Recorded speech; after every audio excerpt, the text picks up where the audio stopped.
flight departed on July 15th. Last year, after creating React, I was given the opportunity to go to the other part of the world to complete this legal internship. I had booked almost 1 year in advance. I had time to think over what was going to expect me. I had time to reflect upon the fears and insecurities that walking hand in hand with you when you are about to get in touch with a reality so different and distant from your own. I had time to get ready, yet I was not. And I think that it is the beauty of traveling. You never know what to expect. This time, unlike during my previous experiences around the world, I had someone very special with me, my mother, who is a doctor. After 11 hours of flying, we landed in the southern part of Kathmandu.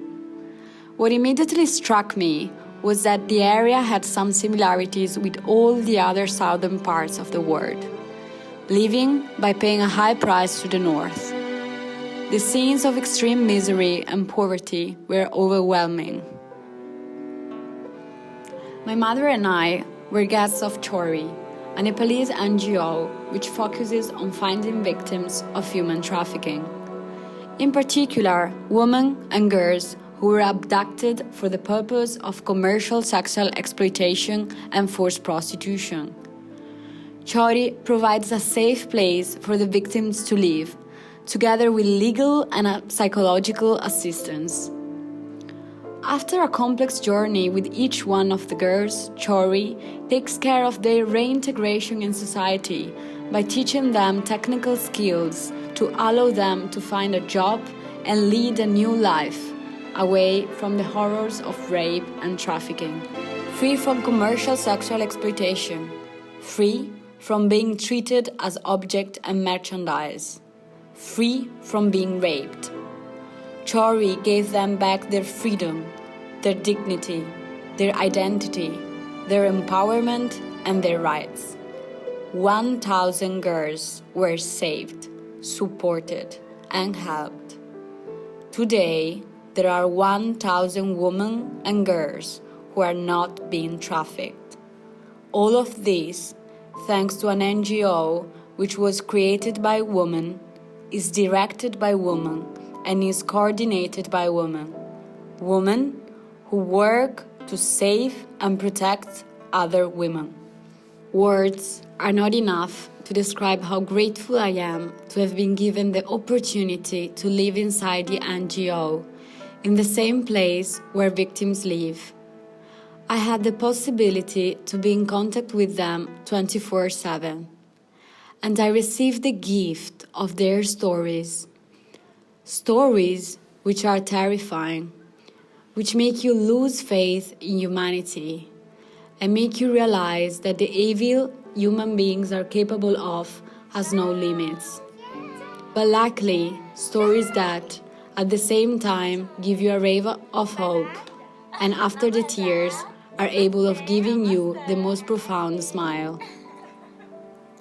Starting from the first day, my mother started to meet and take care of every woman and girl in the NGO and all its venues in Kathmandu. Some of them had never been visited by a doctor. She compiled a clinical evaluation for each of the girls and taught them about sexually transmitted diseases. I think it was a big opportunity for them to be able to ask questions to a woman who is also a doctor and to talk about things that they never talked about before. It is incredible to think that us, the most fortunate, often take such things for granted. When we left, the girls said goodbye to her, almost crying, thanking her for visiting them as if she was their mother. We lived with them all together with their poverty. We always ate on the floor, and every day we had the same thing: rice, vegetables, and spices. The smell of curry would wake us up in the morning. They ate with their hands, and we were given a spoon. The water to shower was cold and it wasn't a lot. But every time we were able to properly wash up, it seemed a miracle. And then the girls, children, young adults, women. They are beautiful, with their dark skin and their black eyes, deep, always careful and curious, sometimes sad. Their long hair, which they always take care of with pride. Their humble dresses, full of colors. We met them on our first day. We arrived when they were celebrating the 7th birthday of Shori's creation. They were singing and dancing barefoot. As soon as they saw us, they made us drop our suitcases and join them in the dancing. We did know something about their stories, and we did not expect to see them so joyful, laughing, and having fun like every girl in the world who is their age. So full of life and conveying happiness.